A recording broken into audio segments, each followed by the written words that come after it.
Waalaikumsalam warahmatullahi wabarakatuh, Ustaz. Masya Allah, barakallahu Ustaz. Tolong share screen-nya Oh diaktifkan. iya, apa Ustaz sebentar.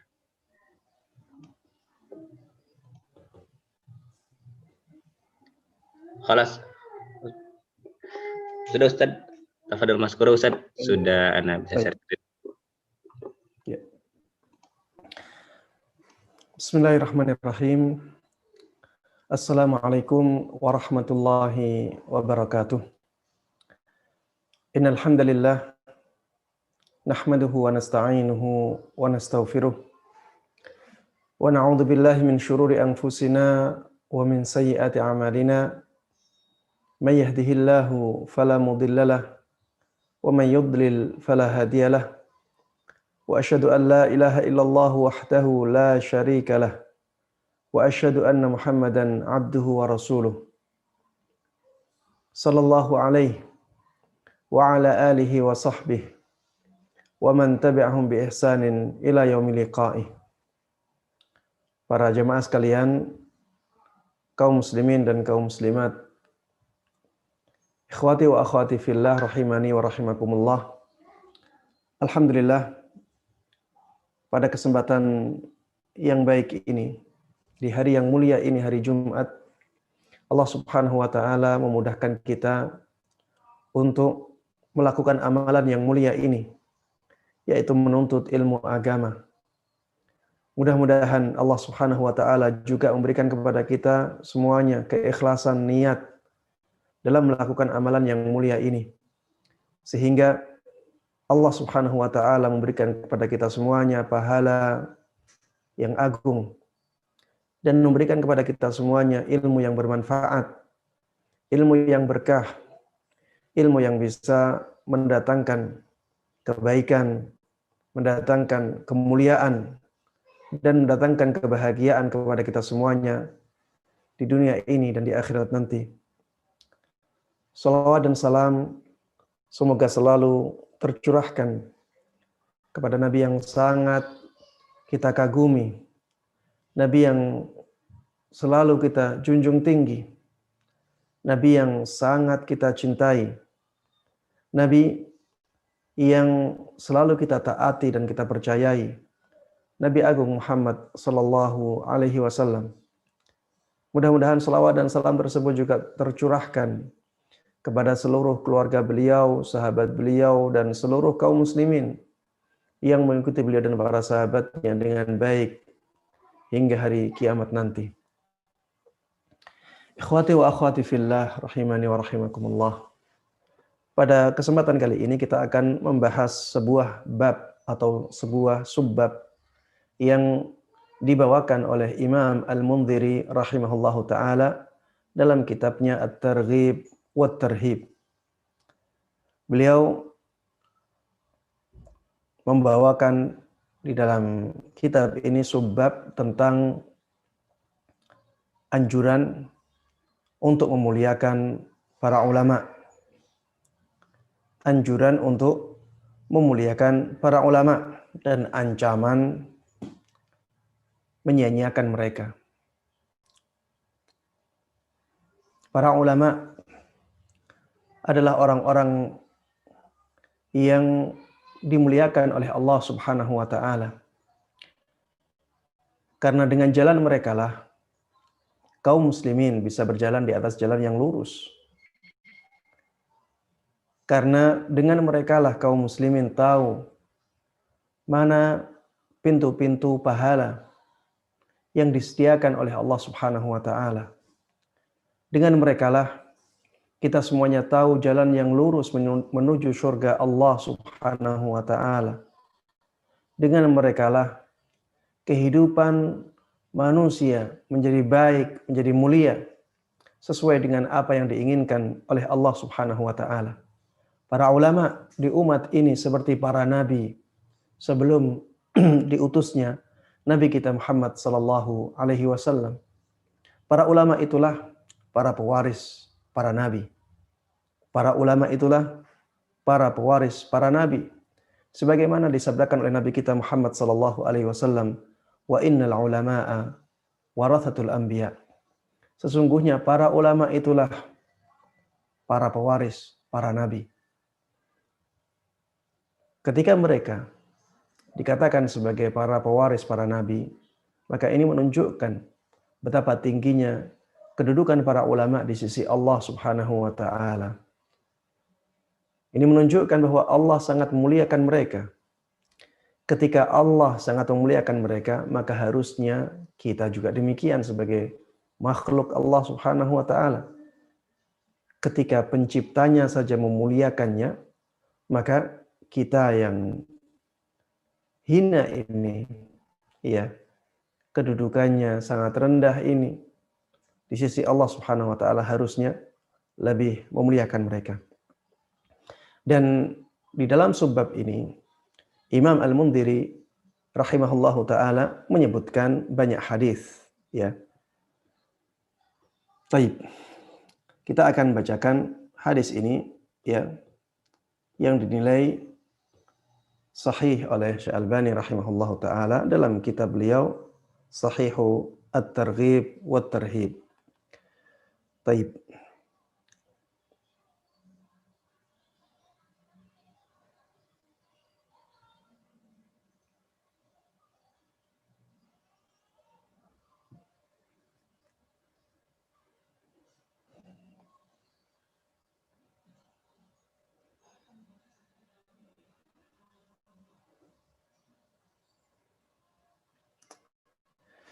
Hadis yang pertama adalah hadis dari sahabat Jabir radhiyallahu taala anhu, bahwa, ya, beliau mengatakan anna Nabiya sallallahu alaihi wasallam kana yajma'u baina ar-rajulaini min qatla Uhudin, yakni fil qabr. Dahulu Rasulullah sallallahu alaihi wasallam mengumpulkan dua orang dari mereka yang menjadi korban di perang Uhud dalam satu liang lahat, dalam satu kuburan, karena banyaknya yang meninggal ketika itu. Yang meninggal berjumlah 70 orang. Dan kawasan di sekitar Gunung Uhud adalah kawasan yang berbatu. Ditambah lagi keadaan kaum muslimin ketika itu mereka lemah karena mereka, ya, kalah. Banyak dari mereka yang terluka sehingga jumlah kaum muslimin menjadi sedikit. Sehingga apabila kaum muslimin ketika itu yang meninggal, yang gugur di medan perang Uhud dikuburkan satu orang, satu liang lahat, maka ini akan sangat memberatkan kaum muslimin. Akhirnya Rasulullah sallallahu alaihi wasallam memberikan keringanan kepada kaum muslimin untuk menguburkan mereka yang menjadi syuhada di perang Uhud dalam satu liang lahat lebih dari satu orang. Kadang dalam satu liang lahat dua orang. Sebagaimana disebutkan oleh sahabat Jabir di dalam riwayat ini. Kadang lebih dari dua orang. Dan Rasulullah Shallallahu Alaihi Wasallam ketika itu mengatakan, ayyuhuma aktsaru akhdan lil Quran. Siapakah di antara dua orang ini yang lebih banyak hafalan Al-Qur'annya? Fa idza usyira ila ahadihima qaddamahu fil lahad. Apabila Rasulullah Shallallahu Alaihi Wasallam diberitahu bahwa salah satunya lebih banyak hafalan Al-Qur'annya, maka Rasulullah Shallallahu Alaihi Wasallam mendahulukannya dalam menguburkannya. Ini menunjukkan bahwa Rasulullah Shallallahu Alaihi Wasallam lebih mendahulukan orang yang lebih alim.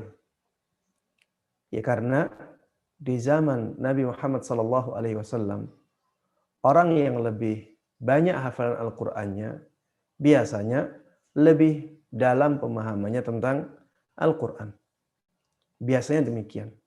Karena sebagaimana disebutkan oleh sebagian sahabat Nabi Muhammad SAW, tidaklah mereka mempelajari ayat, ya, tidaklah mereka mempelajari satu ayat kecuali mereka mempelajari isi kandungannya. Tidaklah mereka mengambil satu ayat kecuali mereka mempelajari isi kandungannya. Sehingga semakin banyak ayat yang diambil oleh seorang sahabat ketika itu, maka semakin banyak, semakin dalam pemahamannya tentang Islam. Dan ini yang ada di zaman sahabat Nabi Muhammad sallallahu alaihi wasallam. Tidak seperti zaman kita. Baik. Di zaman kita ini, tidak setiap orang yang hafal Al-Quran tahu isi kandungannya. Bahkan ya, di zaman kita ini banyak orang yang hafal Al-Quran tapi tidak mereka terapkan dalam kehidupan mereka. Tidak ada pengaruhnya dalam penampilan mereka. Ada banyak orang yang hafal Al-Quran tidak tahu apa isi kandungannya. Dan di zaman ini yang seperti itu banyak. Sangat berbeda dengan keadaan di zaman Nabi Muhammad SAW. Tidaklah mereka mengambil satu ayat, menghafal satu ayat, kecuali mereka telah mengetahui isi kandungan dari ayat tersebut. Makanya ketika Rasulullah SAW diberitahu siapa yang lebih banyak hafalan Al-Qur'annya, maka Rasulullah SAW mendahulukan dia dalam penguburannya. Ini menunjukkan bahwa Rasulullah SAW sangat menghormati orang yang lebih banyak ilmu agamanya. Taib. Hadis yang berikutnya yang menunjukkan anjuran untuk memuliakan para ulama. Hadis yang diriwayatkan dari sahabat Abu Musa radhiyallahu taala anhu. Beliau mengatakan bahwa Rasulullah sallallahu alaihi wasallam bersabda, "Inna min ijlalillah ikrama dzissyaibatil muslim wa hamilil Qur'an ghairil ghali fihi walal jafi anhu wa ikrama dzis sultanil muqsit." Sungguh termasuk di antara sikap mengagungkan Allah Subhanahu wa taala adalah mengagungkan orang tua yang muslim, memuliakan orang tua yang muslim. Kalau ada orang tua ya usianya sudah lanjut dan dia seorang muslim, maka muliakanlah orang-orang yang seperti ini. Muliakanlah orang-orang yang seperti ini. Apabila dia datang, maka berikanlah kepada dia tempat yang pantas. Karena dia sebagai orang yang lanjut usia. Ini termasuk adab yang sangat agung di dalam Islam. Hormatilah orang tua. Dengan menghormati orang tua, maka kita berarti mengagungkan Allah Subhanahu wa taala. Sebagaimana Rasulullah sallallahu alaihi wasallam sebutkan dalam hadis ini, "Inna min ijlalillahi ta'ala ikrama dzisyaibatil muslim." Sesungguhnya termasuk sikap mengagungkan Allah Subhanahu wa taala adalah memuliakan orang tua yang muslim. Kemudian yang kedua, wa hamilil Qur'an ghairil ghali fihi walal jafi. Termasuk di antara sikap mengagungkan Allah Subhanahu wa taala adalah memuliakan orang yang menghafal Al-Qur'an yang tidak berlebih-lebihan. dan dia tidak menjauhi Al-Quran. Muliakanlah para penghafal Al-Quran yang sifatnya demikian. Dia tidak berlebih-lebihan terhadap Al-Quran. Maksudnya bagaimana? Ada yang mengatakan bahwa artinya adalah orang tersebut memahami Al-Quran dengan pemahaman yang baik.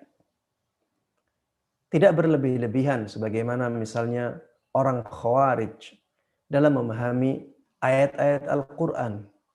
Sehingga mereka mengkafirkan orang-orang yang sebenarnya tidak pantas untuk dikafirkan. Mereka bermudah-mudahan dalam memvonis kafir orang lain karena berlebih-lebihan dalam memahami Al-Quran. Atau sebaliknya, seperti orang-orang Murji'ah yang mereka mengatakan tidak masalah sama sekali melakukan kemaksiatan kepada Allah Subhanahu wa taala asalkan masih ada iman. Karena mereka memaknai ayat-ayat yang berhubungan dengan ampunan dari Allah Subhanahu wa taala, bahwa Allah Maha Pengampun, bahwa Allah Subhanahu wa taala adalah zat yang suka memaafkan. Akhirnya mereka berlebih-lebihan ya dalam memahami ayat-ayat tersebut, sehingga mereka mengatakan bahwa kemaksiatan apapun tidak mempengaruhi kesempurnaan iman seseorang. Pemahaman yang seperti ini adalah pemahaman yang berlebih-lebihan. Dan termasuk di antara sifat penghafal Al-Quran yang pantas untuk kita muliakan adalah mereka yang mengamalkan isi kandungannya. Kalau mereka tidak mengamalkan isi kandungannya, maka mereka jauh dari kemuliaan. Mereka jauh dari kemuliaan. Bahkan bisa jadi dosa mereka lebih besar daripada dosa orang-orang awam. Karena mereka tahu isi kandungan Al-Quran. Dan mereka bahkan hafal Al-Quran tersebut. Tetapi mereka tidak mengamalkannya. Orang yang hafal Al-Quran tahu isi kandungannya, tapi tidak mau mengamalkan isi kandungan dari Al-Quran, maka mereka tidak pantas untuk dimuliakan. Karena Rasulullah SAW mengatakan demikian. Yang termasuk sikap mengagungkan Allah Subhanahu wa taala adalah memuliakan para penghafal Al-Quran yang mereka tidak berlebih-lebihan dengan Al-Qurannya. Dan mereka mengamalkan isi kandungannya. Wa ikramati sultanil muqsid. Dan yang ketiga adalah memuliakan penguasa yang adil. Memuliakan pemimpin yang adil, ini termasuk sikap mengagungkan Allah Subhanahu wa ta'ala. Karena orang yang punya kekuasaan dan dia bisa adil dalam menjalankan kekuasaannya, ini sangat dimuliakan oleh Allah Subhanahu wa ta'ala. Termasuk di antara 7 golongan yang mendapatkan naungan istimewa dari Allah Subhanahu wa taala di padang mahsyar nanti. Sab'atun yudhilluhumullahu fi dhillih yauma la dhilla illa dhilluh. Ada 7 golongan yang akan mendapatkan naungan istimewa dari Allah Subhanahu wa taala, di mana di hari itu tidak ada naungan selain naungan Allah Subhanahu wa taala. Yang pertama disebutkan oleh Rasulullah sallallahu alaihi wasallam adalah imamun adlun, yaitu seorang pemimpin yang adil. Ini menunjukkan bahwa pemimpin yang adil sangat dimuliakan oleh Allah Subhanahu wa taala. Makanya kita diperintahkan untuk memuliakan pemimpin yang adil seperti ini. Karena sangat sulit ya menjadi pemimpin yang adil. Sangat sulit menjadi pemimpin yang adil. Godaannya banyak. Ini sesuatu yang sangat istimewa dan sangat dimuliakan oleh Allah Subhanahu wa taala, ya orang-orang yang demikian. Makanya muliakanlah para pemimpin kita yang adil kepada rakyatnya.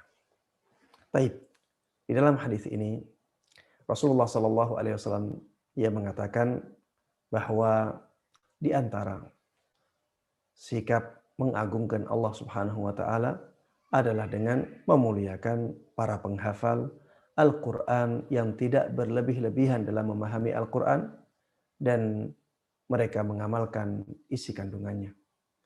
Ini menunjukkan ya bahwa kita diperintahkan untuk memuliakan para ulama.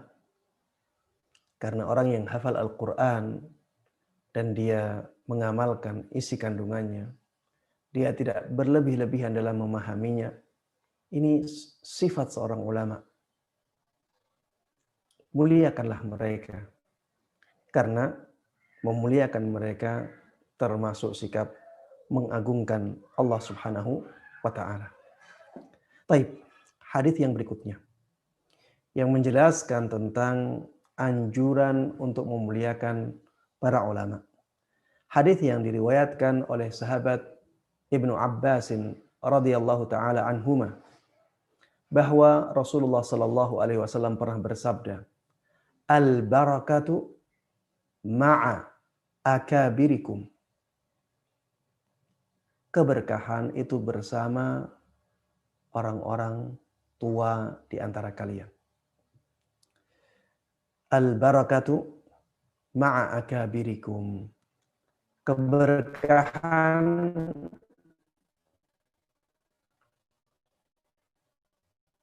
selalu bersama dengan di tengah-tengah kalian. Baik.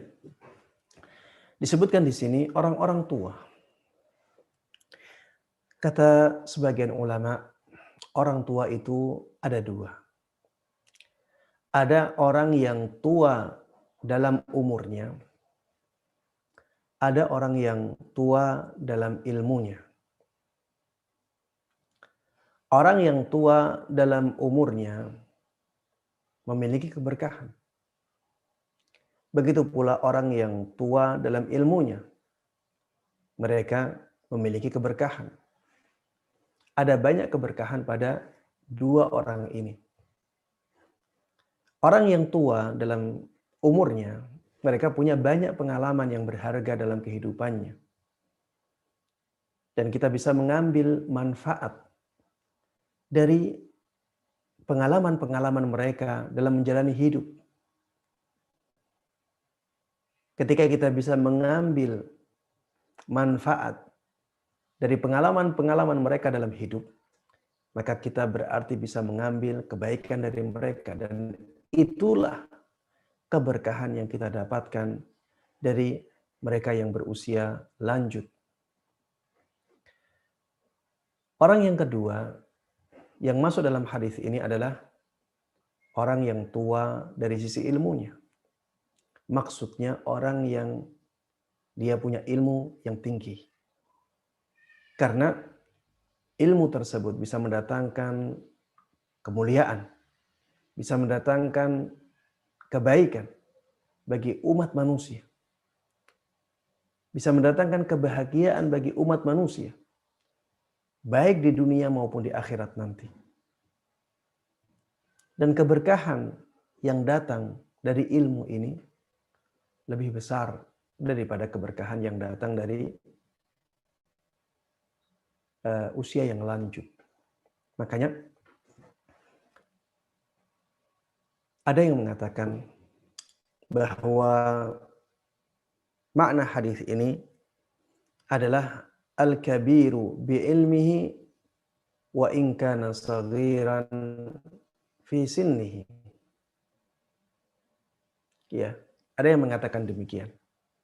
Bahwa yang dimaksud dengan orang tua di sini adalah orang yang tua dalam ilmunya, walaupun usianya masih muda. Walaupun usianya masih muda. Dan inilah yang mungkin dimaksudkan oleh Imam Al-Mundhiri rahimahullahu taala ketika membawakan hadis ini untuk menunjukkan tentang anjuran untuk memuliakan para ulama. Karena yang dimaksud dengan hadis ini adalah orang yang tua dalam ilmunya, walaupun usianya masih muda. Maksudnya orang yang banyak ilmu agamanya, walaupun usianya masih terbilang muda. Keberkahan akan selalu bersama orang-orang yang punya ilmu agama yang luas. Makanya muliakanlah mereka, walaupun usianya masih terbilang muda. Namun, apabila ada dalam satu orang dua sifat ini, maka tentunya keberkahannya lebih besar daripada orang-orang yang hanya mempunyai salah satu dari sifat ini. Maksudnya, apabila di sana ada seorang ulama yang berusia lanjut, maka keberkahan yang ada pada para ulama yang usia lanjut ini lebih besar dan lebih agung daripada keberkahan yang ada pada orang tua yang ilmu agamanya tidak begitu mendalam, atau anak muda yang punya ilmu agama yang luas. Saya ulangi, apabila ada seorang ulama yang sudah lanjut usia, maka keberkahan yang ada pada dirinya itu lebih besar, lebih agung daripada keberkahan yang ada pada seorang ulama yang masih muda. Atau seorang yang tua tapi bukan ulama. Oleh karenanya, apabila kita mendapati seorang ulama yang sudah lanjut usia, maka lebih muliakanlah mereka. Dahulukanlah perkataan-perkataan mereka. Karena mereka punya ilmu yang mendalam, mereka juga punya pengalaman hidup yang mereka alami sendiri. Pengalaman hidup yang sangat berharga bagi kita yang masih muda-muda ini.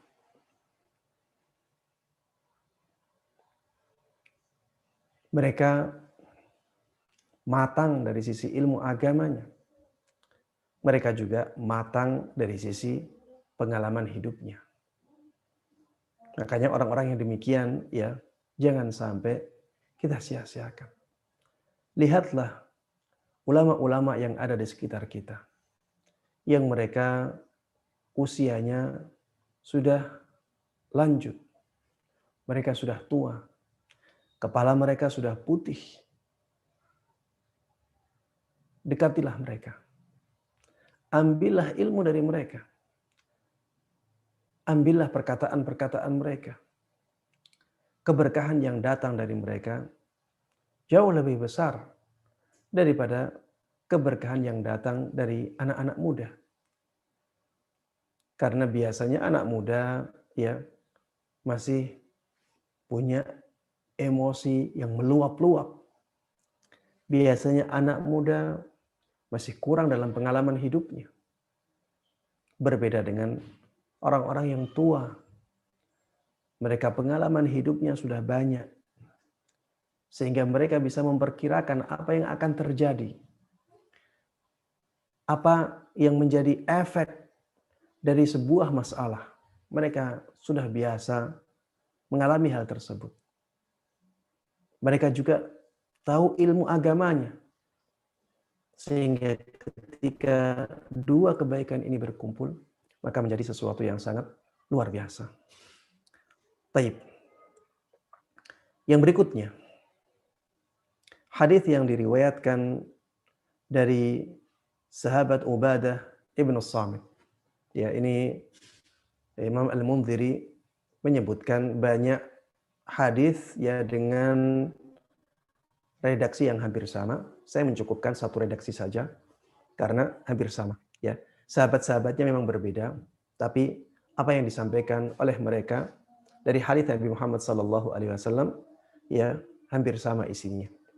Saya pilih redaksinya sahabat Ubadah ibn Samit radhiyallahu taala anhu, bahwa Rasulullah sallallahu alaihi wasallam dahulu telah bersabda, "Laisa min ummati man lam yujilla kabirana wa yarham saghirana wa ya'rif li'alimina." Dalam riwayat lain, "Laisa minna." Yang artinya bukan termasuk dari umatku. Dalam riwayat lain dikatakan bukan termasuk dari kami. Man lam yujilla kabirana. Orang yang tidak memuliakan orang-orang yang lanjut usia. Ya. Orang yang tidak memuliakan orang tua. Tidak termasuk dari umatku, tidak termasuk dari kami. Orang yang tidak memuliakan orang tua. Orang tua mereka dimuliakan oleh Allah Subhanahu wa taala. Maka muliakanlah mereka. Jangan sampai kita meremehkan orang tua. Jangan sampai kita merendahkan orang tua. Jangan sampai kita membentak-bentak orang tua. Itu sungguh merupakan akhlak yang sangat buruk. Jangan sampai kita memperlakukan orang tua dengan perlakuan yang tidak baik. Apalagi kalau dia adalah orang yang melahirkan kita. Orang yang tidak melahirkan kita saja, kita dianjurkan untuk memuliakan mereka apabila mereka sudah tua. Apalagi orang yang sudah tua dan dia dulu melahirkan kita, yaitu orang-orang tua kita. Muliakanlah mereka dengan sikap yang benar-benar menjadikan mereka bahagia.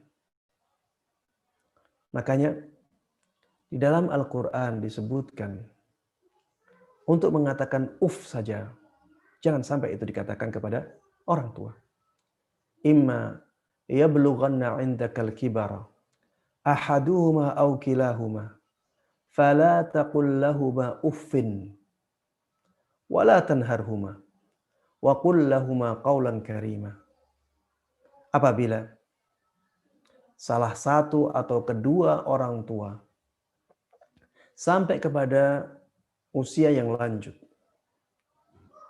apabila salah satu atau kedua orang tuamu menjadi tua sampai pada usia yang lanjut, fala taqul lahuma uff, maka jangan sampai engkau mengatakan kata-kata uff. Sebagian ulama mengatakan yang dimaksud dengan kata uff di sini adalah ungkapan merendahkan yang paling ringan. Ungkapan merendahkan seseorang yang paling ringan. Itulah uff. Jangan sampai kata-kata seperti ini keluar dan kita tujukan kepada orang tua kita saat mereka sudah tua. Wala tanharhuma, dan jangan sampai engkau membentak keduanya. Wa qul lahuma qawlan karima, dan katakan kepada keduanya perkataan-perkataan yang baik, perkataan-perkataan yang memuliakan. Baik. Yang selanjutnya, bukan termasuk dari umatku, bukan termasuk dari golongan kami, orang yang tidak menyayangi anak kecil. Sayangilah anak kecil dan harapkanlah pahala dari Allah Subhanahu wa taala dengan menyayangi anak kecil. Karena ini merupakan akhlak yang sangat dianjurkan di dalam Islam. Ketika ada anak kecil ya melakukan kesalahan, nasihatilah mereka. Sayangilah mereka dengan nasihat-nasihat kita. Ketika ada anak kecil, dia membutuhkan sesuatu, membutuhkan pertolongan kita, tolonglah dia. Berikanlah contoh-contoh yang baik kepada anak kecil. Dan itulah bentuk kasih sayang, ya, salah satu dari bentuk kasih sayang yang bisa kita lakukan untuk anak-anak kecil, sehingga mereka nantinya bisa mencontoh kita, ya, dan melakukan kebaikan-kebaikan dengan contoh dari kita. Baik, yang ketiga di dalam hadis ini disebutkan bukan termasuk dari umatku atau bukan termasuk dari golongan kami orang yang tidak tahu haknya, orang yang tidak tahu hak dari ulama-ulama kami. Seorang ulama, mereka punya hak untuk dimuliakan. Mereka punya hak untuk dihormati. Mereka punya hak untuk didengar perkataan-perkataannya. Makanya muliakanlah para ulama. Muliakanlah para ulama dengan mendengarkan kata-katanya. Muliakanlah para ulama dengan memperhatikan kebutuhan hidupnya. Muliakanlah para ulama dengan memberikan kesempatan kepada mereka untuk menyampaikan ilmunya. Ini termasuk di antara sikap memuliakan para ulama. Jangan sampai kita merendahkan mereka. Walaupun kita tahu mereka bukanlah manusia yang maksum. Kadang mereka salah. Ketika mereka salah, maka jangan sampai kita mencela mereka. Jangan sampai kita merendahkan mereka. Mereka orang-orang yang dimuliakan oleh Allah Subhanahu wa taala. Ketika mereka salah, sampaikan. Sampaikan bahwa apa yang mereka katakan itu salah. Tapi sampaikan dengan cara yang arif. Sampaikan dengan cara yang bijaksana. Jangan sampai kita merendahkan dan mencela mereka. Karena ini bukan termasuk adab seorang muslim. Rasulullah Shallallahu alaihi wasallam di sini mengatakan laisa min ummati, bukan termasuk dari umatku. Dalam riwayat lain dikatakan laisa minna, bukan termasuk dari golongan kami. Orang-orang yang tidak tahu haknya para ulama. Ketika kita ingin menjadi golongannya Nabi kita Muhammad sallallahu alaihi wasallam, menjadi umatnya Nabi Muhammad sallallahu alaihi wasallam yang baik, maka hormatilah para ulama. Muliakanlah para ulama. Hadirilah majelis-majelis mereka.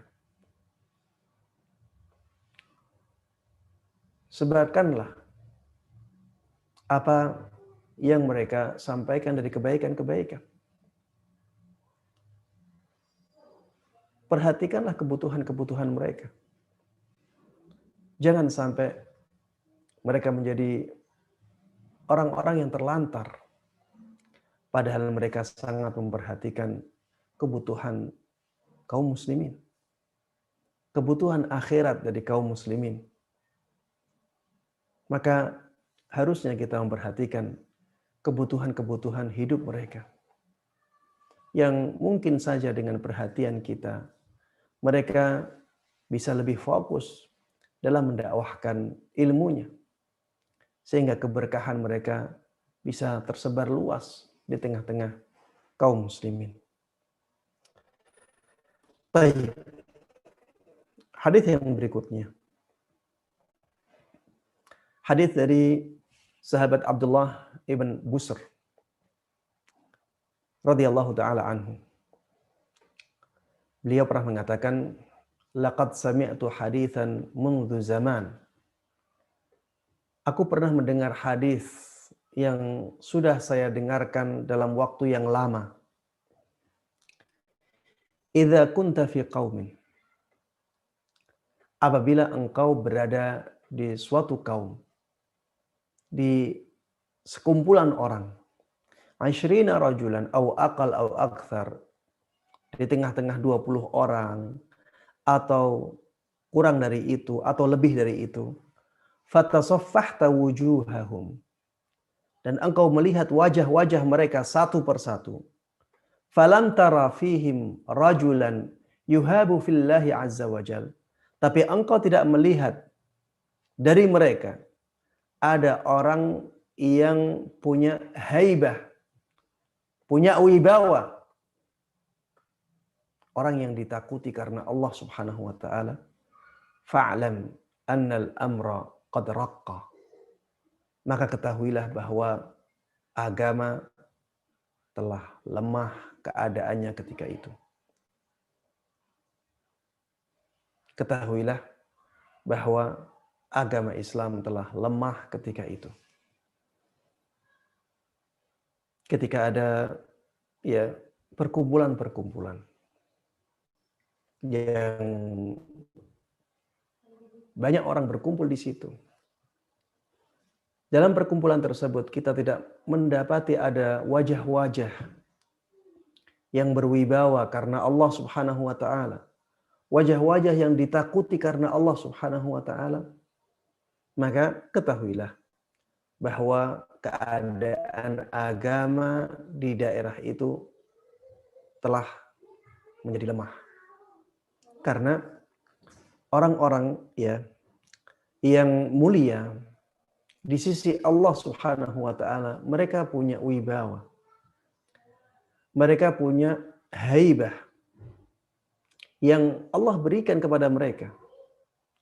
Orang ketika melihat seorang ulama, dia akan merasa takut, akan merasa sungkan. Orang akan otomatis menghormatinya. Ada aura yang berbeda yang dipancarkan oleh wajah seorang alim yang rabbani. Seorang ulama yang benar-benar dimuliakan oleh Allah Subhanahu wa taala. Seorang ulama yang sejati.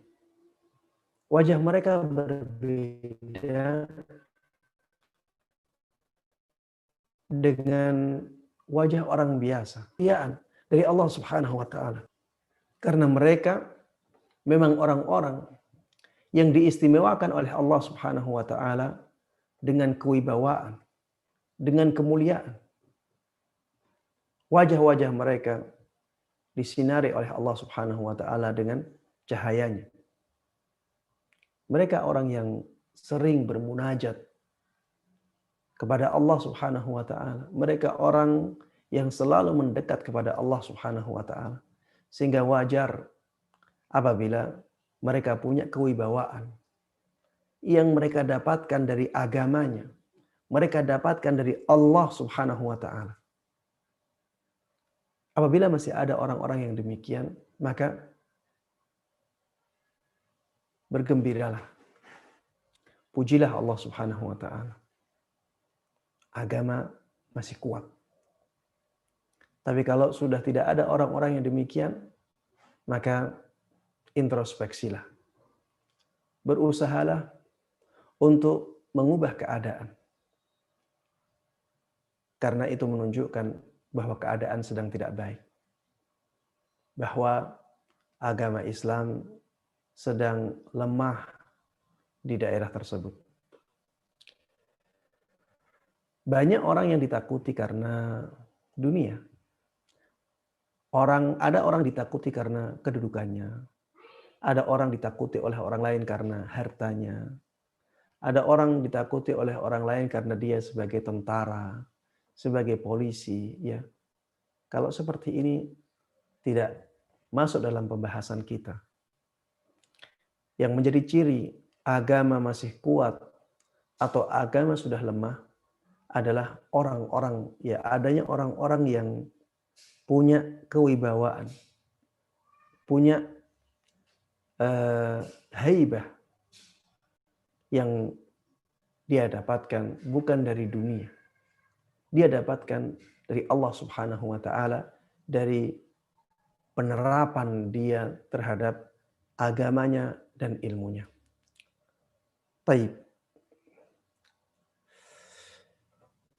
Ini yang berkaitan dengan anjuran untuk memuliakan para ulama dan ancaman dari tindakan merendahkan mereka. Ya, adalah subbab yang sangat penting juga, yaitu subbab yang dibawakan oleh Imam Al-Mundhiri rahimahullahu taala, at-tarhib min ta'allumil ilmi li ghairi wajhillahi ta'ala. Ancaman dari mempelajari ilmu agama bukan karena wajah Allah Subhanahu wa taala. Ancaman dari mempelajari ilmu agama, tapi niatnya bukan karena mencari wajah Allah Subhanahu wa taala. Bukan karena mencari pahala dari Allah Subhanahu wa taala. Mencari ilmu agama tapi niatnya salah. Niatnya tidak ikhlas. Ini merupakan sesuatu yang sangat menakutkan ancamannya. Coba kita renungi hadis yang dibawakan oleh sahabat Abu Hurairah radhiyallahu taala anhu berikut ini. Beliau mengatakan, qala Rasulullah sallallahu alaihi wasallam. Rasulullah sallallahu alaihi wasallam telah bersabda, "Man ta'allama 'ilman mimma yubtagha bihi wajhullah." Barang siapa yang mempelajari ilmu agama yang harusnya dituntut atau dicari untuk mendapatkan pahala dari Allah Subhanahu wa taala, la yata'allamuhu illa liyusiba bihi 'aradan minad dunya lam yajid 'arfal jannati yaumal qiyamah. Akan tetapi orang tersebut tidaklah mempelajari ilmu agama tersebut kecuali agar dia mendapatkan harta dunia, maka orang yang seperti ini tidak akan menemui baunya surga pada hari kiamat. Orang yang seperti ini tidak akan bisa mencium bau surga pada hari kiamat nanti. Na'udzubillahi min dzalik. Ini ancaman yang sangat luar biasa. Bau wanginya surga ini bisa tercium dari jarak yang sangat jauh sekali. Itu saja tidak bisa dia cium, apalagi memasuki surga Allah Subhanahu wa taala. Ya memang ini bukan sesuatu yang bisa menjadikan seseorang kafir, ya. Tapi ini merupakan ancaman yang sangat luar biasa. Memang orang yang demikian, ya, bukan berarti dia akan di neraka selama-lamanya. Tapi paling tidak ancaman seperti ini akan menjadikan kita sangat takut sekali. Karena mencium bau surga saja tidak bisa. Apalagi sampai memasuki surga Allah Subhanahu wa taala. Dalam waktu dan itu akan terjadi dalam waktu yang sangat lama. Maka aturlah niat dengan sebaik-baiknya. Aturlah niat dalam mencari ilmu agama dengan sebaik-baik. Makanya ya, saya selalu di awal kajian selalu berdoa mudah-mudahan kita diberikan keikhlasan dalam menuntut ilmu agama. Karena kalau kita tidak ikhlas, maka amalan yang sangat mulia ini akan menjadi bumerang bagi kita. Akan menjadi sesuatu yang bisa sangat membahayakan kita. Cobalah lihat ya hadis ini. Barang siapa menuntut ilmu agama, tapi dia tidak menuntutnya kecuali karena ingin mendapatkan harta dunia, maka dia tidak akan mendapatkan bau surga. Na'udzubillahi min dzalik. Hadis yang kedua, hadis yang juga sangat mengerikan. Hadis yang diriwayatkan oleh sahabat yang sama, sahabat Abu Hurairah radhiyallahu taala anhu. Dan ini sudah pernah dibawakan oleh Imam Al-Mundhiri di subbab tentang riya. Namun di sini disebutkan lagi untuk mengingatkan masalah ini. Di dalam hadis tersebut disebutkan bahwa orang yang pertama kali diputuskan perkaranya pada hari kiamat nanti, di antaranya adalah rajulun ta'allama al-ilma wa 'allamah wa qara'a al-Qur'an. Orang yang mempelajari ilmu agama dan dia juga mengajarkannya kepada orang lain. Dan orang yang membaca Al-Qur'an. Maksudnya ahli dalam membaca Al-Quran. Dia sudah belajar. Sehingga menjadi orang yang ahli dalam membaca Al-Quran. Fa'utiya bihi fa'arrafahu ni'amahu fa'arrafah. Orang tersebut didatangkan oleh Allah Subhanahu wa taala. Allah memperlihatkan kepada dia nikmat-nikmat yang Allah berikan kepada dia. Dan dia pun mengakuinya. Faqal, maka Allah Subhanahu wa taala mengatakan kepada orang ini, "Fama 'amilta fiha?" Apa yang engkau lakukan dengan nikmat-nikmat itu? Orang tersebut mengatakan, "Ta'allamtul 'ilma wa 'allamtuhu wa qara'tu fikal Qur'an." Dengan nikmat-nikmat itu, aku mempelajari ilmu agama. Dan aku mengajarkan ilmu agama. Aku juga membaca Al-Quran. Semuanya aku lakukan karenamu ya Allah. Apa kata Allah? Allah katakan kadzabta. Engkau telah berdusta. Dan Allah Maha mengetahui segala sesuatu. Walakinnaka ta'allamta liyuqala 'alim. Akan tetapi engkau belajar ilmu agama agar engkau dikatakan sebagai seorang ulama. Tujuanmu itu. Wa qara'tal Qur'an liyuqala huwa qari'. Dan engkau membaca Al-Quran dengan bacaan yang baik agar dikatakan engkaulah seorang ahli qiraat, ahli membaca Al-Quran. Faqad qil, dan hal itu telah dikatakan oleh orang-orang. Dan Allah Maha mengetahui segala sesuatu. Makanya orang ini tidak bisa memungkiri apa yang dikatakan oleh Allah Subhanahu wa taala. Tsumma umira bihi fahsuhiba ala wajhihi hatta ulqiya finnar. Maka diperintahkanlah malaikat untuk membawa orang ini. Maka orang ini diseret oleh malaikat-malaikat tersebut. Diseret dalam keadaan wajah berada di bawah. Dan setelah itu dilemparkanlah orang ini ke neraka. Na'udzubillahi min dzalik. Na'udzubillahi min dzalik. Orang ini dikatakan sebagai ulama ketika dia hidup di dunia. Orang ini dikatakan sebagai seorang yang ahli membaca Al-Quran ketika hidup di dunia. Tapi lihat bagaimana hasil akhirnya. Bagaimana kehidupannya di akhirat. Na'udzubillahi min dzalik. Orang ini dihinakan, diseret oleh malaikat dalam keadaan wajah berada di bawah. Dan setelah itu dilemparkan ke dalam neraka. Dalam riwayat yang lain, di hadis yang sama, ya, tapi riwayatnya bukan riwayat yang ini, tapi juga sahih. Disebutkan, ya Abu Hurairah, Rasulullah mengatakan, wahai Abu Hurairah, ulaika thalatha. Awwalu khalqillah tusa'aru bihimun nar yaumal qiyamah. Wahai Abu Hurairah, 3 orang itulah makhluk-makhluk Allah yang pertama kali dimasukkan ke dalam neraka pada hari kiamat nanti. Na'udzubillahi min dzalik. 3 orang tersebut semuanya adalah orang-orang yang melakukan amalan ibadah yang sangat mulia. Ada yang ahli sedekah, ada yang ahli jihad, dan yang ini yang disebutkan di sini ada yang ahli ilmu.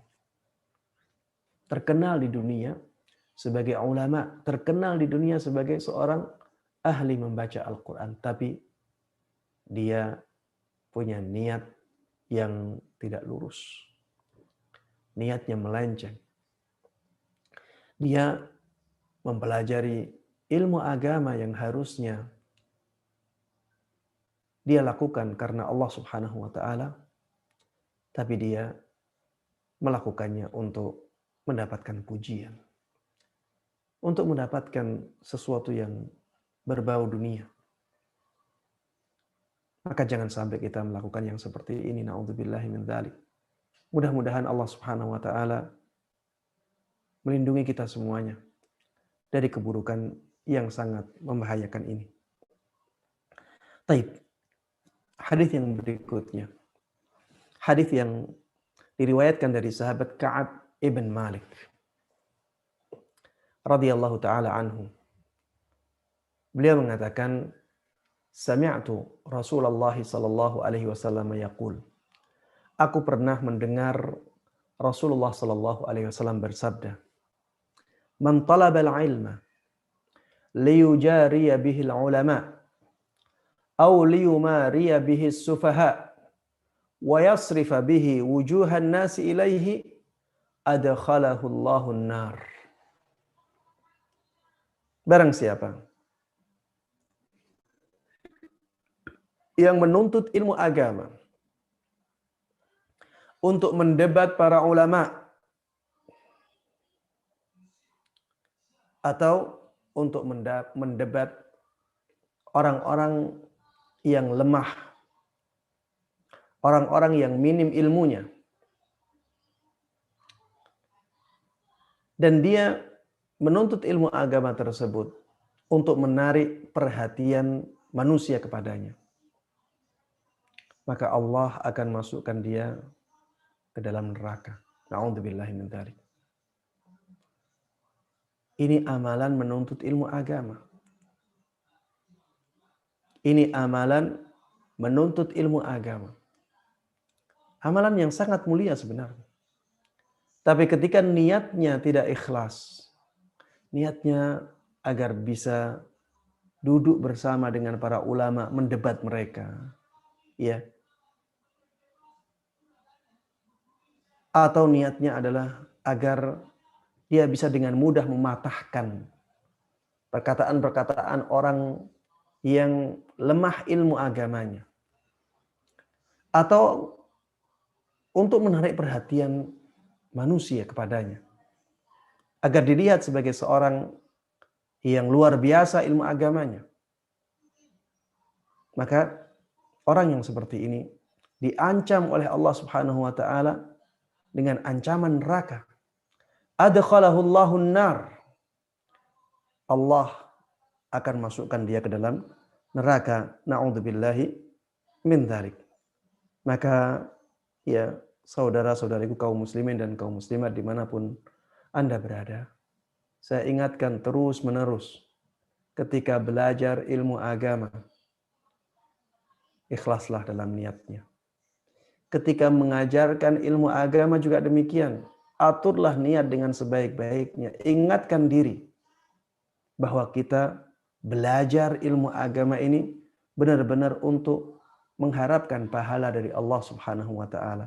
Benar-benar untuk menjaga ilmu agama ini. Benar-benar untuk diamalkan. Benar-benar untuk diajarkan kepada orang lain. Bukan untuk mencari dunia. Begitu pula ketika kita mengajarkan ilmu yang sudah sampai kepada kita. Niatkanlah untuk mengharapkan pahala dari Allah Subhanahu wa taala. Niatkanlah untuk menghilangkan kejahilan dari orang lain. Niatkanlah untuk menjaga agama Allah Subhanahu wa taala agar tetap tersebar di tengah-tengah masyarakat. Jangan sampai kita punya keinginan untuk mengharapkan, keinginan untuk mendapatkan dunia. Na'udzubillahi min dzalik. Jangan sampai kita punya niat-niat yang seperti itu. Niatkanlah murni karena ingin pahala dari Allah Subhanahu wa taala. Agar amalan yang mulia ini benar-benar mendatangkan kemuliaan. Benar-benar mendatangkan pahala yang besar dari Allah Subhanahu wa taala. Baik. Hadis yang berikutnya yang bisa kita baca dan pelajari di kesempatan kali ini adalah hadis yang diriwayatkan dari sahabat Jabir radhiyallahu taala anhu. Beliau mengatakan, bahwa Rasulullah Shallallahu Alaihi Wasallam pernah bersabda, "La ta'allamul ilma litubahu bihil ulama." Jangan sampai kalian mempelajari ilmu agama untuk menyaingi para ulama dalam debatnya misalnya. Wala tumaru bihis sufaha. Jangan juga kalian mempelajari ilmu agama untuk mematahkan perkataan-perkataan orang yang lemah akalnya, orang yang lemah ilmunya. Jangan sampai niat kita demikian. Wala takhayyaru bihil majalis. Jangan sampai kita mempelajari ilmu agama agar kita didahulukan dalam majelis ilmu. Ya. Sehingga kita terkenal dengan sebutan seorang yang alim. Jangan sampai ada niat yang demikian. Belajarlah ilmu agama dengan niat-niat yang baik, niat-niat yang lurus. Jangan sampai saya ingin belajar ilmu agama ini agar nantinya saya bisa duduk di kursi itu. Ini dilarang oleh Nabi kita Muhammad sallallahu alaihi wasallam. Dan ada ancaman yang sangat besar bagi orang-orang yang punya niat-niat yang seperti ini.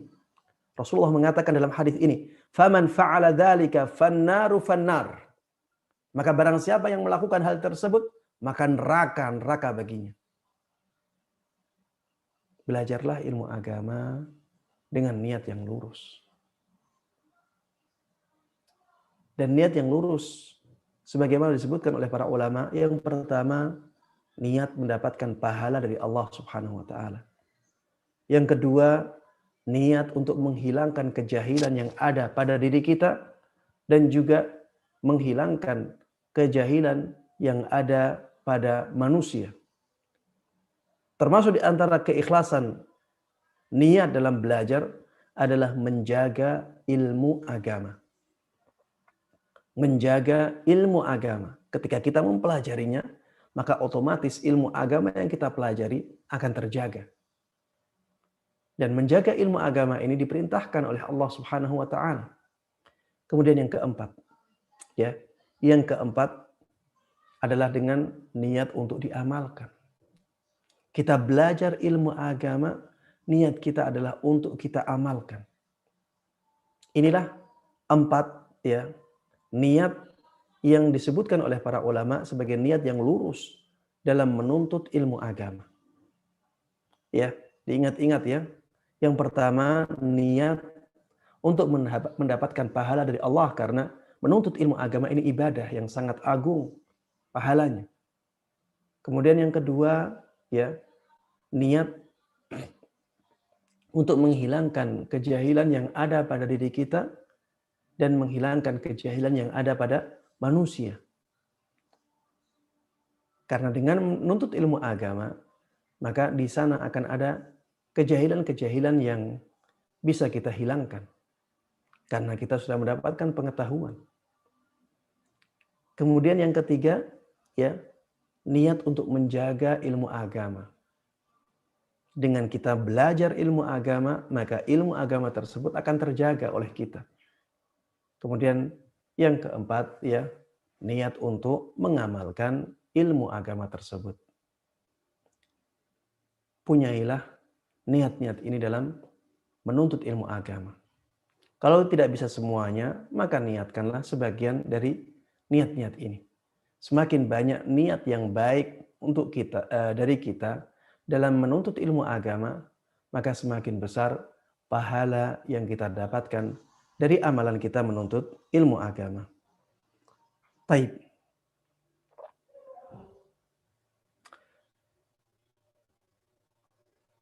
Ini hadis yang berikutnya, ya, hampir sama dengan hadis yang sudah kita baca. Baik, hadis yang terakhir yang bisa kita baca di majelis ini, Ini bukan hadis tapi athar, ya. Athar dari sahabat Ibn Mas'ud radhiyallahu taala anhu. Beliau mengatakan, "Kaifa bikum idza labisatkum fitnah yarbu fiha as-saghir wa yahramu fiha al-kabir wa tuttakhadhu sunnatan fa in ghuyyirat yawman qila hadha munkar." Sahabat Ibnu Mas'ud radhiyallahu taala anhu mengatakan, bagaimana keadaan kalian? Kalian akan menjadi sangat berbahaya keadaannya apabila fitnah telah menjadi baju kalian. Fitnah telah menjadi pakaian kalian. Apa yang dimaksud dengan fitnah di sini? Yang dimaksud dengan fitnah di sini adalah segala sesuatu yang menyelisih syariat, seperti bid'ah, seperti kesesatan. Bagaimana apabila fitnah yang seperti ini sudah dipakaikan untuk kalian, sudah menjadi pakaian kalian? Yarbu fiha as-saghir, anak kecil tumbuh dengan keadaan fitnah yang seperti ini. Jadi anak kecil tumbuh dalam keadaan ada banyak fitnah, ada banyak bid'ah, ada banyak kesesatan. Dia hidup dalam keadaan yang seperti itu. Wa yahramu fihal kabir. Orang yang tua, yang asalnya tadi muda, menjadi tua juga dengan keadaan yang seperti itu. Bid'ahnya banyak, kesesatan-kesesatan banyak, dan didiamkan. Sesuatu yang menyelisih agama sangat banyak. Bagaimana apabila anak kecil hidup dalam keadaan yang seperti ini? Anak muda menjadi tua juga karena dengan keadaan yang seperti ini. Wa tuttakhadhu sunnah. Dan fitnah tersebut dianggap sebagai sunnah. Bid'ah-bid'ah dan kesesatan-kesesatan yang ada di masyarakat sudah dianggap biasa. Dianggap sunnah. Dianggap itulah yang benar. Kemudian ketika fitnah tersebut diubah oleh seseorang, justru mereka mengatakan inilah kemungkaran. Jadi yang memperbaiki, ya, yang datang dengan kebaikan justru dikatakan yang engkau bawa itulah kemungkaran.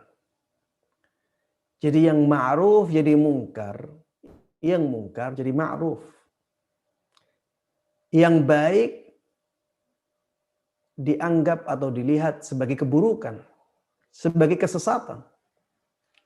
Yang sesat dianggap sebagai kebaikan. Keadaan seperti ini akan terjadi. Dan subhanallah, itu banyak terjadi di zaman kita. Apa yang dikatakan oleh sahabat Ibnu Mas'ud radhiyallahu taala anhu itu benar-benar terjadi di zaman kita. Di banyak daerah, ya, banyak terjadi yang seperti ini. Jadi mereka sudah terbiasa dengan adanya fitnah-fitnah itu. Sudah terbiasa dengan kebid'ahan-kebid'ahan. Sudah terbiasa dengan amalan-amalan yang tidak sesuai dengan syariat. Yang tidak ada tuntunannya. Sudah terbiasa dengan amalan-amalan yang salah, yang menyimpang dari Islam.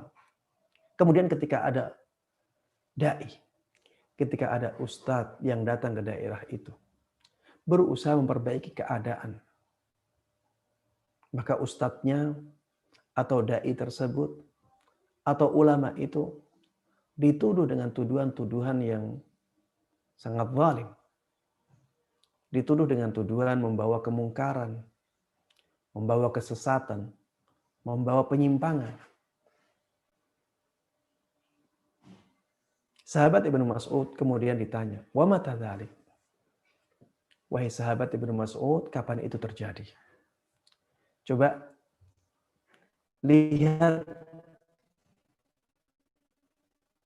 perkataan sahabat Ibnu Mas'ud ini. Perkataan ini sangat pas dengan keadaan. Jadi, idza qallat umana'ukum wa kathurat umara'ukum. Itu terjadi apabila orang-orang yang punya sifat amanah itu sedikit, tapi banyak pemimpin. Pemimpin menjadi banyak, tapi yang amanah sedikit.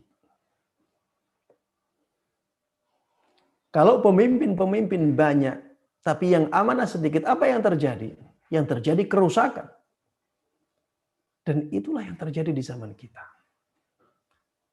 Sedikit sekali orang-orang yang menjadi pemimpin.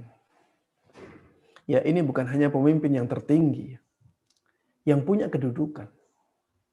Sedikit sekali orang yang punya kedudukan bisa amanah dalam mengemban kedudukannya, dalam mengemban tanggung jawabnya. Kebanyakan dari mereka orang-orang yang khianat, orang-orang yang tidak amanah, orang-orang yang memanfaatkan kedudukannya untuk kepentingan pribadinya. Kemudian beliau mengatakan, wa qallat fuqaha'ukum wa kathurat qurra'ukum. Orang yang pemahamannya terhadap agama menjadi sangat sedikit ketika itu. Di sisi lain, orang yang pandai membaca Al-Quran sangat banyak. Ini juga terjadi di zaman kita. Subhanallah. Banyak orang-orang yang mereka sangat pandai dalam membaca Al-Quran. Bacaan Al-Qurannya indah. Tapi pemahaman agamanya sangat kurang. Sehingga orang-orang yang demikian, ya, itu ketika berbicara tentang agama, mereka didengar. Kenapa? Karena orang awam melihat ini bacaan Al-Qurannya sangat bagus. Dan orang awam ketika melihat seseorang bacaan Al-Qurannya sangat bagus, mereka akan mengira bahwa dia juga ahli dalam ilmu agama yang lainnya. Padahal di zaman kita belum tentu seperti itu. Tapi itulah yang terjadi. Di zaman kita, sedikit sekali orang yang pemahaman agamanya baik. Sedikit. Ustadz kan banyak ustadz. Ketika kita katakan sedikit, itu ketika kita bandingkan antara ustadznya dengan masyarakatnya. Coba lihat ya, kalau kita lihat negara kita, sekarang 270 juta orang. Bandingkan dengan jumlah ustadznya, berapa? Bandingkan dengan jumlah ulamanya berapa? Jumlah kiainya berapa? Kemudian dari jumlah kiai, ulama, dan ustadz yang benar-benar ulama berapa? Yang benar-benar mendalam pemahamannya tentang agama berapa orang? Sedikit. Inilah yang terjadi di zaman kita. Kemudian watu fuqqiha li ghairid din. Banyak orang yang belajar agama tapi bukan untuk kebaikan agama. Belajar agama untuk mencari dunia. Na'udzubillah min dzalik. Ini banyak terjadi di zaman kita. Banyak orang yang menuntut ilmu agama karena untuk mendapatkan dunia, bukan karena untuk kebaikan agamanya. Wal tumisatid dunya bi'amalil akhirah. Dan ketika dunia dicari dengan amal akhirat. Banyak orang yang beribadah, tapi tujuannya dunia. Subhanallah. di zaman kita ya banyak amalan-amalan yang menyimpang biasanya dilakukan untuk mencari dunia.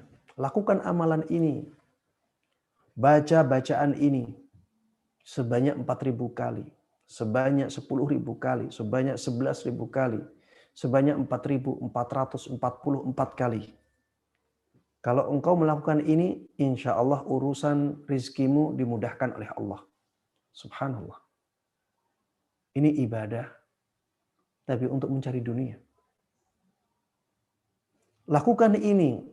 Ini ada amalan seperti ini. Kalau engkau melakukannya, maka engkau akan menjadi orang yang terkenal. Orang yang mendapatkan kedudukan yang tinggi. Subhanallah. Ini ibadah untuk mencari dunia. Yang satunya mengatakan lakukan ini ibadah, ini zikir seperti ini. Biar menang dalam pemilihan, dalam pemilu. Lakukan ziarah ke makam fulan. Lakukan ziarah ke makam alan, wali ini. Tujuannya agar menang dalam pemilu. Banyak sekali terjadi hal yang seperti ini. Amalan ibadah dilakukan untuk mencari dunia. Ketika keadaannya seperti ini, maka terjadilah apa yang dikatakan oleh sahabat Ibnu Mas'udin radhiyallahu taala anhu. Yang ma'ruf jadi mungkar dan yang mungkar jadi ma'ruf. Inilah yang sedang kita saksikan dan sedang kita alami. Maka kita sebagai orang yang hidup di zaman ini berusahalah sebaik-baiknya untuk memperbaiki diri. Dan kita juga berusaha untuk memberikan nasihat kepada orang lain. Kita juga berusaha untuk terus memberikan masukan kepada kaum muslimin dan kaum muslimat, kepada seluruh manusia. Mudah-mudahan Allah Subhanahu wa taala mengubah keadaan ini menjadi lebih baik. Dan mudah-mudahan kita semuanya dijaga oleh Allah Subhanahu wa taala untuk terus istiqamah dalam kebaikan sampai ajal menjemput kita. Amin amin ya rabbal alamin. Demikian yang bisa Ana sampaikan dalam kesempatan kali ini. Mudah-mudahan apa yang kita sampaikan benar-benar, apa yang saya sampaikan benar-benar bermanfaat bagi kita semuanya. Mudah-mudahan Allah berkahi ilmu kita dan mudah-mudahan Allah Subhanahu wa taala memberikan taufiknya kepada kita semuanya untuk bisa mengamalkan ilmu ini dengan baik dan mudah dan bisa mengajarkannya kepada orang lain. Amin amin ya rabbal alamin. Wassallallahu wasallama wa baraka ala nabiyyina Muhammadin wa ala alihi wa sahbihi wa man tabi'ahum bi ihsanin ila yaumiddin. Walhamdulillahi rabbil alamin. Masya Allah, barakallahu fiik Ustaz. Afwan Ustaz, untuk pertanyaan sudah diarahkan ke handphone Ustaz. Selanjutnya kita masuk dalam sesi tanya jawab. Baik, pertanyaan yang pertama. Apa kriteria seorang ustadz atau dai yang bisa dikatakan ulama? Iya. Seorang ulama adalah seorang yang punya pemahaman yang mendalam tentang agama. Dan pemahamannya tersebut pemahaman yang lurus. Sesuai dengan pemahaman para salafus saleh. Sesuai dengan pemahaman para sahabat Nabi Muhammad SAW. Tidak hanya punya pemahaman yang seperti ini, tapi dia berusaha mengamalkan ilmunya dalam kehidupannya. Itulah seorang ulama. Seorang ulama ya yang rabbani adalah seorang ulama yang punya pemahaman yang mendalam tentang agamanya. Pemahamannya lurus sesuai dengan pemahaman para salafus saleh dan dia benar-benar berusaha untuk menerapkan keilmuannya. Dia benar-benar berusaha untuk menerapkan ilmu agamanya dalam kehidupannya. dia bertakwa kepada Allah Subhanahu wa taala dengan ilmu agama tersebut. Taib. Pertanyaan yang berikutnya, apakah boleh suami istri dikuburkan dalam satu liang kubur? Suami sudah wafat beberapa tahun sebelumnya, apakah harus dibongkar dan dipindahkan ke liang kubur lainnya?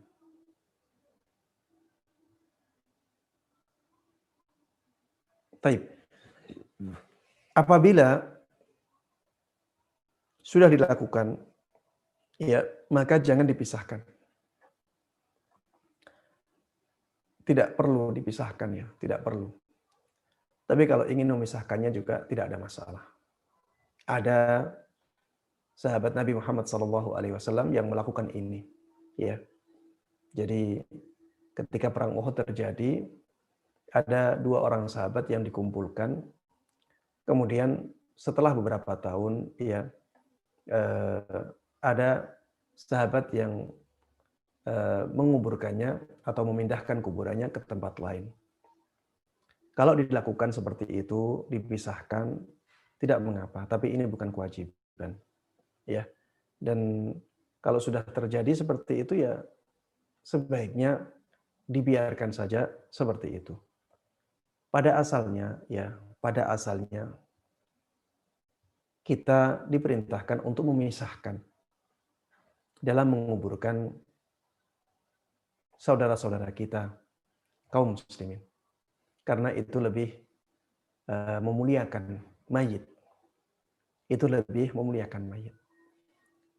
Namun apabila keadaan mendesak untuk menguburkan banyak orang dalam satu liang lahat, maka ada keringanan untuk itu karena keadaan yang mendesak. Seperti misalnya apabila ada bencana. Ada bencana yang menjadikan banyak orang meninggal. Misalnya meninggal ratusan orang karena bencana tertentu. Maka untuk menguburkan mereka ya dalam satu liang lahat, setiap orang punya liang lahat khusus, ini akan sangat memberatkan.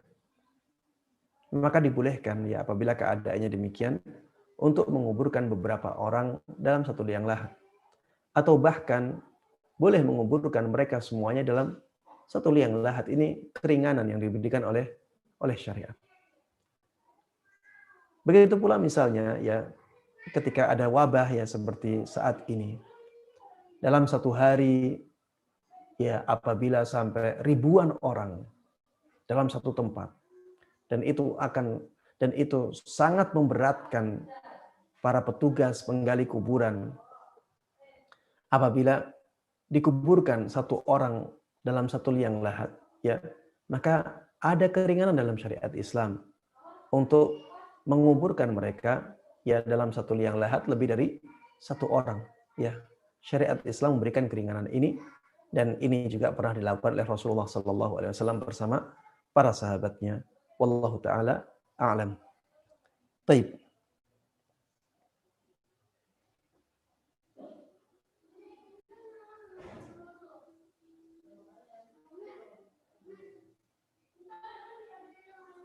Assalamualaikum Ustaz, Ana mengikuti sebuah halaqah yang ada ujiannya. Namun selama ini Ana qadarullah sudah berkali-kali tidak lulus ujian untuk bisa lanjut ke level berikutnya. Mohon nasihatnya Ustaz agar Ana tidak berputus asa menjadi futur dari menuntut ilmu dan jenuh dengan mengulang-ulang materi dan ujian yang sama. Iya, jangan disalahkan ya, jangan disalahkan pengujinya. Tapi hendaknya kita introspeksi diri. Ada yang salah. Ujian tersebut dijadikan sebagai standar untuk kelulusan. Kalau kita beberapa kali ujian tidak lulus, berarti kesalahan di kita ya. Kesalahan di kita bukan di ujiannya. Maka harusnya kita lebih rajin untuk belajar. Mungkin ada yang salah kita pahami ya. Kita salah dalam memahami materi ujian itu. Mungkin perlu ya kita sedikit mengubah cara belajar kita. Seperti misalnya kita meminta kepada teman kita untuk memberikan pertanyaan.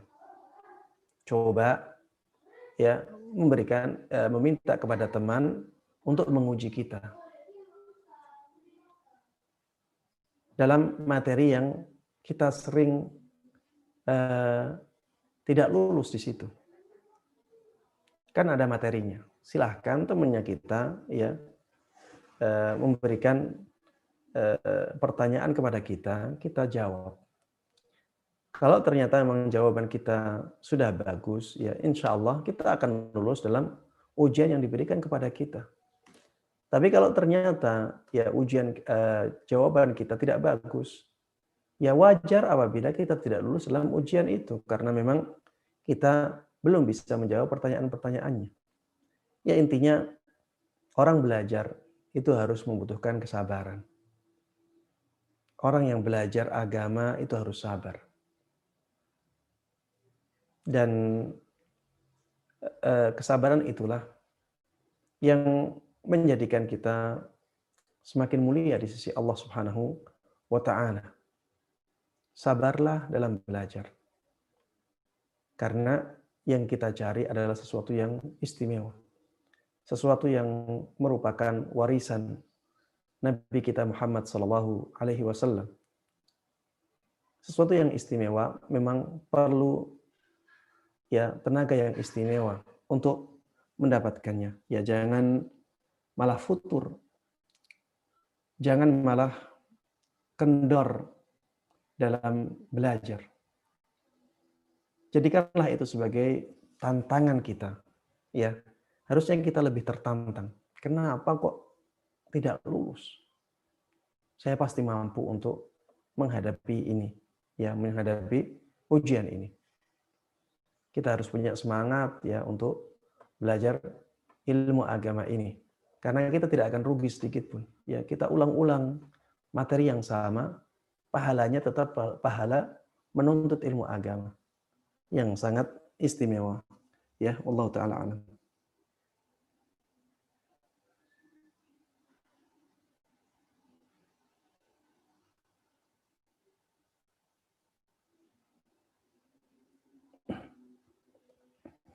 Taib, apa yang dimaksud dengan hadis sempurnanya wudhu akan dimudahkan seseorang dimasukkan ke surga dengan ke-8 pintu surga. Apakah maksud wudhu yang sempurna itu? Apakah wudhu sesuai dengan tuntunan Rasul yang diikuti baca doa setelah wudhu dan diteruskan lagi dengan sholat sunnah wudhu? Apakah demikian yang dimaksud hadis tersebut? Taib. Yang dimaksud dengan menyempurnakan wudhu adalah berwudhu sesuai dengan tuntunan Rasulullah SAW yang paling sempurna. Menyempurnakan wudhu berarti berwudhu dengan sunnah-sunnahnya. Bukan berwudhu asalkan sah. Ya, bukan berwudhu asal sah saja. Tapi menyempurnakan wudhu adalah berwudhu dengan menjalankan sunnah-sunnah yang dituntunkan oleh Rasulullah SAW. Misalnya, ya ketika wudhu dia membaca basmalah dulu sebelum berwudhu. Ini disunahkan dalam berwudhu. Bahkan ada yang mengatakan wajib. Tapi pendapat yang lebih kuat Allah Ta'ala alam, pendapat yang mengatakan bahwa membaca basmalah ketika akan berwudhu itu sunnah. Dia membaca basmalah. Kemudian setelah itu dia membersihkan tangannya dulu. Membasuh tangannya. Dibasuh sebanyak 3 kali. Bukan hanya sekali. Tapi dibasuh sampai 3 kali. Ini menyempurnakan wudhu. Kemudian setelah itu dia membasuh wajahnya. Dengan basuhan yang sempurna. Dan dia ulangi sampai 3 kali. Ini menyempurnakan wudhu. Bukan hanya sekali. Memang sekali dibolehkan. Tapi wudhu yang sempurna adalah wudhu yang sesuai dengan tuntunan Rasulullah SAW yang sempurna. Membasuh wajah sebanyak 3 kali. Kemudian membasuh tangannya. Juga sebanyak 3 kali. Ini menyempurnakan wudhu. Ya. Kemudian bagian-bagian sela-sela antara jari jemari ya benar-benar dibasahi dengan air ya. Ini menyempurnakan. Yang tangan kanan dibasuh sebanyak 3 kali, tangan kiri dibasuh sebanyak 3 kali. Kemudian setelah itu mengusap kepalanya, ya, dengan usapan yang menyeluruh. Ini yang kesempurnaan, ya. Usapan yang menyeluruh. Kemudian setelah itu mengusap telinganya, ya, sekali. Karena itulah yang dituntunkan oleh Rasulullah SAW, yang sekali dilakukan sekali. Mengusap kepala juga sekali, maka kita lakukan sekali.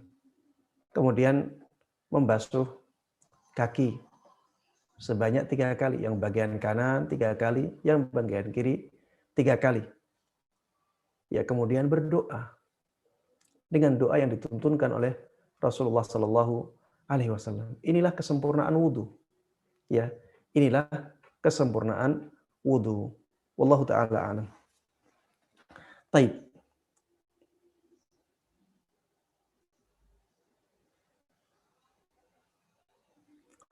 Ustadz, jika seseorang ingin dapat pintu surga di pintu puasa, apakah jika seseorang sudah melakukan puasa Dawud, apakah masih harus melakukan puasa-puasa sunnah yang lainnya lagi? Mohon pencerahannya. Ya, kalau sudah melakukan puasa Dawud, maka tidak perlu memikirkan puasa-puasa sunnah yang lainnya. Karena puasa Dawud adalah puasa yang paling afdal. Kecuali puasa yang mungkin hanya sekali dalam setahun. Yang dengan puasa tersebut, puasa Daud insya Allah tidak terganggu. Yang sekali setahun misalnya puasa Ashura, cuma sekali dalam setahun. Ya, misalnya lagi puasa Arafah, cuma sekali dalam setahun. Ya, mungkin bisa digabungkan. Tapi kalau yang setiap pekan atau setiap bulan, maka Allah Ta'ala alam tidak usah bagi orang yang sudah puasa Daud untuk melakukan untuk melakukan puasa-puasa sunnah yang lainnya yang akan terus berputar, ya, akan terus datang. Ada per minggu, ada per bulan, ya. Tapi kalau yang setahun sekali, maka insya Allah masih bisa dilakukan, masih bisa digabung. Wallahu ta'ala a'lam. Tapi orang yang sudah melakukan puasa Daud, ya, tanpa melakukan puasa sunnah yang lainnya, sudah dianggap sebagai orang yang ahli puasa insya Allah. Karena itu adalah puasa yang paling afdal, sebagaimana disebutkan oleh Rasulullah Sallallahu Alaihi Wasallam. Misalnya dia tidak puasa Arafah, misalnya dia tidak puasa Ashura, maka tetap ya orang yang melakukan puasa Daud ini dikatakan sebagai orang yang ahli puasa. Wallahu ta'ala a'lam. Taib. Pertanyaan yang berikutnya. Assalamualaikum warahmatullahi wabarakatuh. Waalaikumsalam warahmatullahi wabarakatuh. Afwan izin bertanya, bagaimana sikap ahlus sunnah yang harus kita lakukan saat ini? Di saat keadaan memanas soal RUU. Ada syubhat yang mengatakan bahwa pemimpin yang dimaksud dalam hadis bukan pemimpin yang sekarang, tapi yang menerapkan kitabullah. Bagaimana menyikapi syubhat tersebut, Ustaz? Jazakumullah khairah. Iya. Kita sebagai seorang muslim ya harus melihat keadaan yang terjadi dengan kacamata Islam, dengan kacamata tuntunan Nabi kita Muhammad sallallahu alaihi wasallam. Rasulullah sallallahu alaihi wasallam sejak dahulu sudah memberikan kabar kepada kita bahwa nantinya akan ada pemimpin-pemimpin yang memikirkan diri mereka sendiri. Akan ada pemimpin-pemimpin yang zalim. Akan ada pemimpin-pemimpin yang tidak menerapkan sunnah Nabi Muhammad sallallahu alaihi wasallam, tidak menerapkan petunjuknya.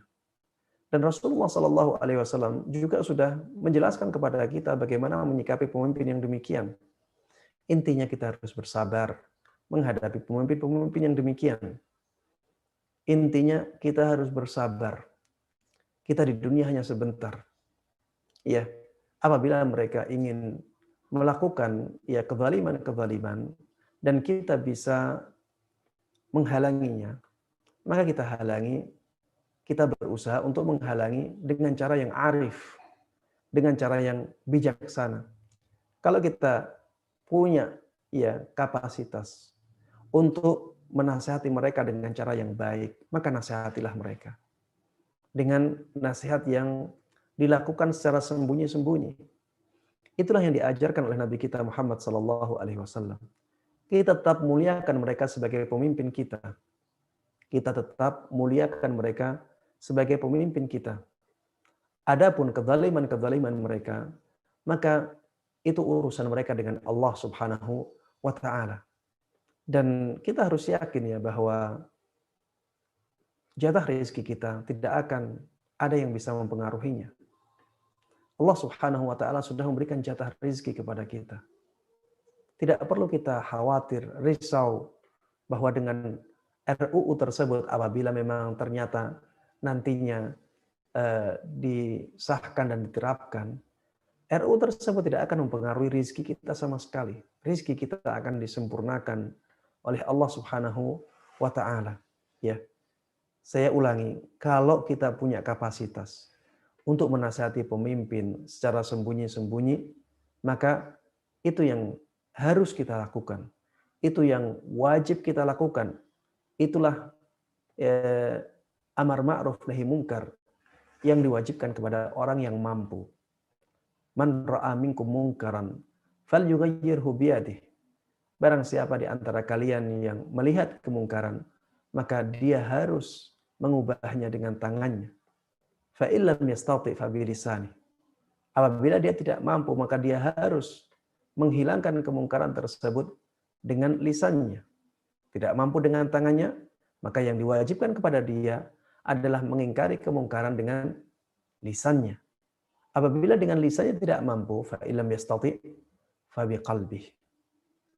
Maka berusahalah untuk mengingkari kemungkaran tersebut dengan hati. Wadzalika adhaful iman. Itulah iman yang paling lemah. Kalau kita melihat kemungkaran yang dilakukan oleh pemerintah, kita bisa ingkari dengan tangan, maka kita lakukan. Kita tidak bisa ingkari dengan tangan, ingkari dengan lisan, tapi bukan dengan cara yang menjelek-jelekannya di pinggir-pinggir jalan.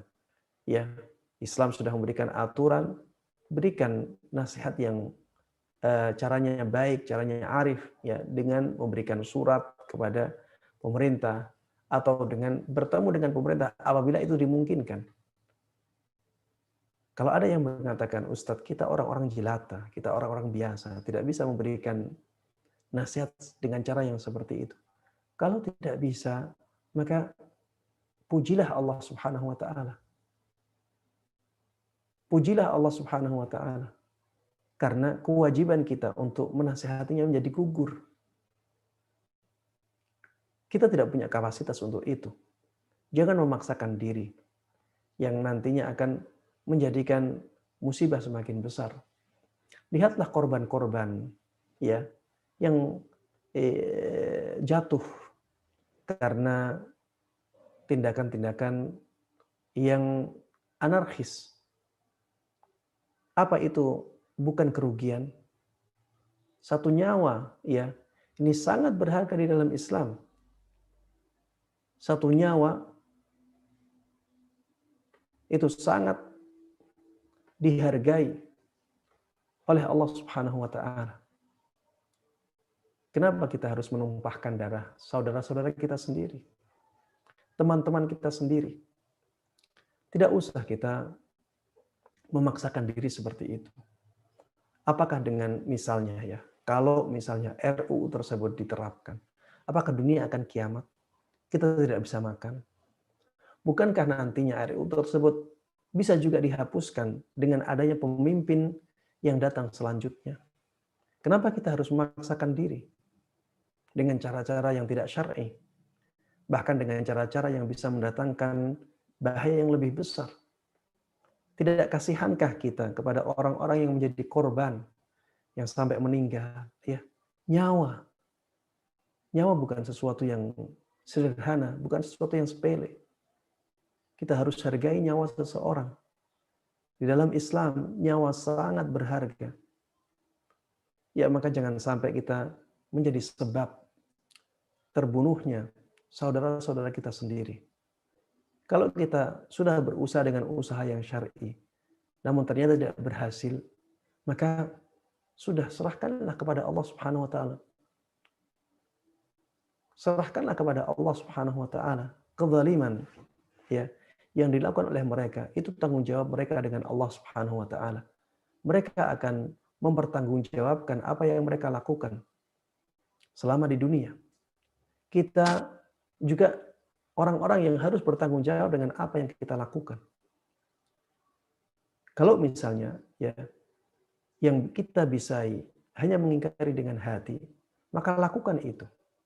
Bahwa ini sebuah kezaliman. Tapi ya jangan sampai kita melanggar batas-batasan syariat ya. Wallahu taala a'lam. Sebagai ahlu sunnah wal jamaah, maka kita tetap harus mengindahkan aturan-aturan yang disampaikan oleh Nabi kita Muhammad sallallahu alaihi wasallam dalam bersikap dengan para pemimpin kita.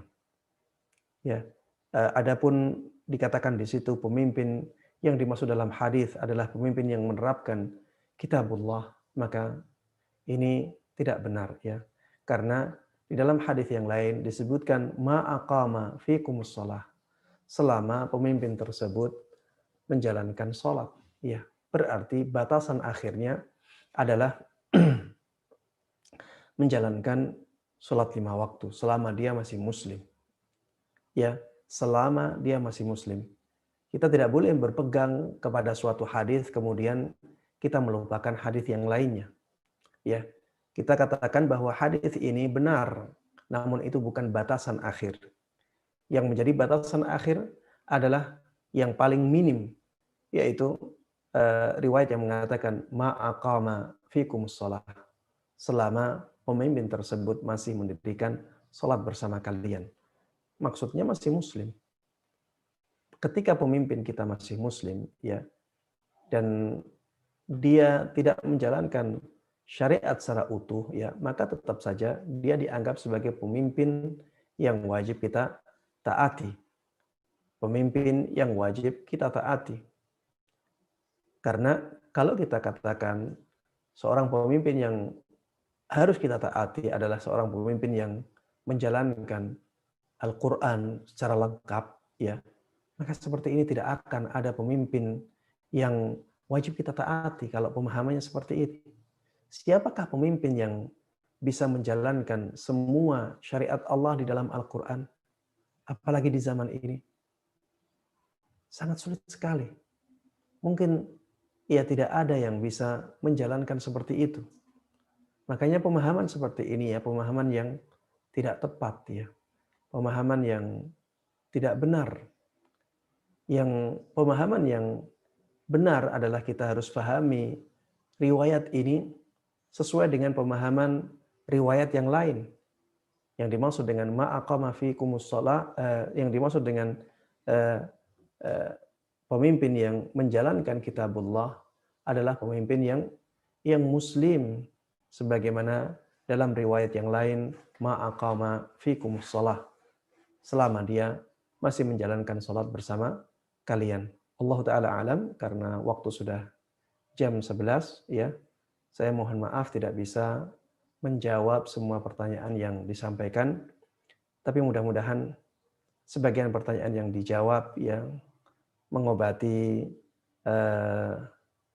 keinginan tahuan kita dalam hal agama ini, dan mohon maaf karena keterbatasan ilmu dan waktu. Mudah-mudahan yang saya sampaikan bermanfaat bagi kita semuanya, dan mudah-mudahan Allah menjaga kita semuanya selalu istiqamah dalam kebaikan, dalam tuntunan Rasulullah Sallallahu Alaihi Wasallam, dalam di atas jalan yang lurus sesuai dengan jalan para salafus saleh sampai ajal menjemput kita. Amin amin ya rabbal alamin. Dan mari kita tutup kajian ini dengan doa kafaratul majlis. Subhanakallahumma wa bihamdik asyhadu an la ilaha illa anta astaghfiruka wa atubu ilaik. Wassalamualaikum warahmatullahi wabarakatuh. Waalaikumsalam warahmatullahi wabarakatuh.